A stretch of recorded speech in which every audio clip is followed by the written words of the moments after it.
Hi, my name is Gibson, and I'm the creator of the Personal Development School. This is your daily breakthrough video, and in this video, I want to talk to you a little bit about why it can be so difficult for a dismissive avoidant attachment style to just ask for help.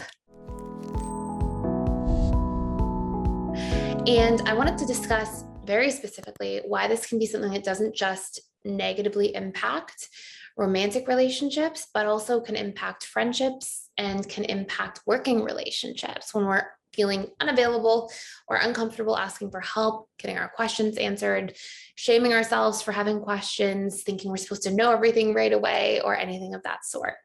So let's do a deep dive into this. If you haven't watched any of my former videos on integrated attachment theory and the dismissive avoidant, I've got a really in-depth deep dive into one that talks about the different core wounds and needs and boundaries and communication patterns and emotions and all these different things of each and every attachment style that I highly recommend checking out.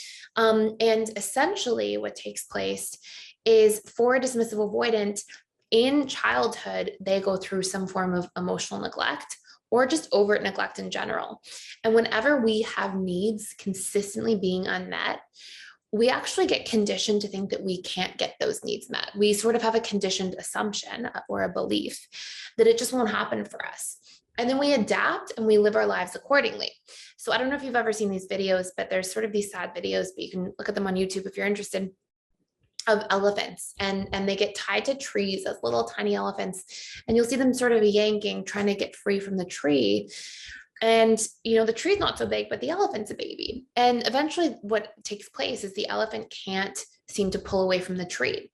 And so then you see these big, huge elephants years later that could easily just with one pull, like yank the tree out of the ground because they're these fairly small sort of sapling-like trees.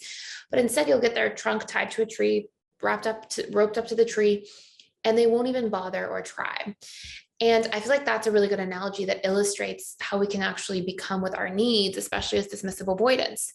And so dismissive avoidance essentially go through that same sort of conditioning process, just in a different form, which is they have a need, they're trying to gain an outcome, they need something, usually in the form of emotional connection, attunement, and validation as children.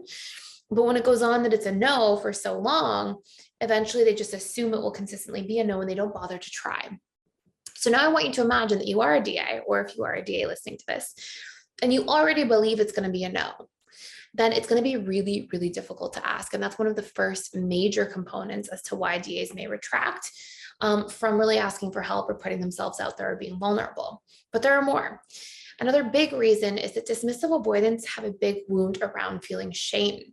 They have this core wound that comes from emotional neglect, and it's the I am defective core wound. And dismissive avoidants spend a lot of their time and sort of illustrate, or not illustrate, but create a lot of their personality at a subconscious level around trying to avoid feeling shameful or defective. And sometimes they will make it mean that they are stupid. It's a big core wound. I don't even like using that term, but it's a core wound that DAs have that other attachment styles can have as well. Like stupid, like foolish. Like if I don't know something right away, I'm stupid, I'm foolish, that's embarrassing, that's shameful.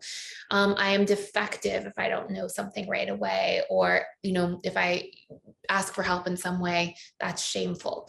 And also, there's sort of this threat to their need for independence and autonomy. Like if I need somebody else, if I need to rely on somebody else, it almost like insinuates that all these adaptive structures that I put into place in my personality to try to feel safe and survive, and like I don't have to go through feelings of neglect again by needing somebody and not having them be there.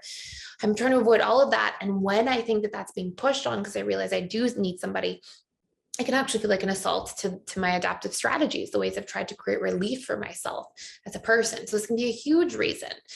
And also on top of that, dismissive avoidants often have a core wound, I am weak, if I need help or support. And so when you have these core wounds, and then you have these really protective structures over my needs for freedom and independence and autonomy, needing somebody feels threatening to the dismissive avoidant. And this is part of why they will push people away, push vulnerability away, because it's all this just strategy to try to survive and try to stay safe from having to go through childhood pain again, like they once experienced in that form of neglect. And so we have these combination of features that's there that creates a DA really not wanting to rely on anybody or ask for help or ask for support, be it in a romantic partnership, a friendship, a family relationship. But guess what? The things that we are most afraid to do often bring us the most healing. And it's such an important part of healing as a dismissive avoidant is learning to let people in, learning to be vulnerable, learning to rely on other people. It doesn't have to be at the expense of yourself. These are not mutually exclusive things, but in relationship to yourself, where I can rely on myself fully and I feel empowered there, but I also feel like it's safe, healthy, and reliable to ask others for support. Sometimes people won't be there. Sometimes people will be busy or have their own life challenges or situations. And that's okay. I accept that. And then I can always go back to relying on myself more, but I can do both comfortably and safely. And this is really the marker of what healthy interdependence means. And so it's a huge part of healing as a dismissive avoidant. I've got a deep dive into this course about how to recondition these patterns. It's called the Dismissive Avoidant Reprogramming course. It gets us into relationship with our emotions as a DA. It gets you into reprogramming these core wounds and fears. So you don't have to be in a sort of cycle of shaming yourself so often, being so hard on yourself, living in fear of opening up or relying on other people. All those things can get washed away. And then also helps you really understand what you need from yourself and your relationships. So you're not just getting your needs met in survival ways, like just by avoiding yourself or numbing your emotions, but actually in truly fulfilling ways by understanding who you are out of this fight or flight mode. So you can do a deep dive into that course if you'd like to check it out. I also have a very in-depth video if you want to understand yourself more as a dismissive avoidant, all about who the dismissive avoidant attachment style individual is from an integrated attachment theory perspective, that you can check out below. And that is it for today. Thank you so much for watching and for being here. Please like, share, and subscribe if you haven't already. And I will see you in the next video.